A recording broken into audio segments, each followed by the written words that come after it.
Excited na ba ang mga laushi kasi magbabakasyon na? You know what it means. This calls for summer camp.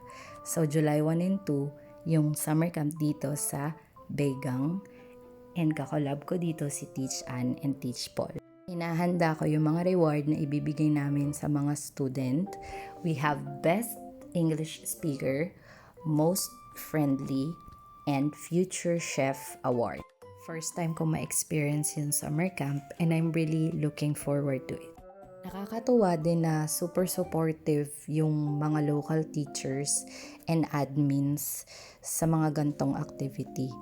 Tapos, kunento ko sa kanila na dinala ko lahat ng mga reward na yan sa school na nakabike lang and nagulat sila. Tapos sabi nila sa akin, you should have asked for help. We will be willing to help you.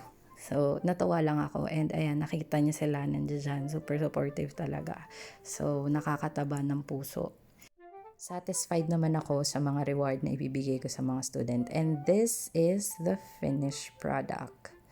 So, ito yung mga reward na ibibigay namin after the summer camp. So, yun lang, share ko lang yung nangyari. See you soon, bye!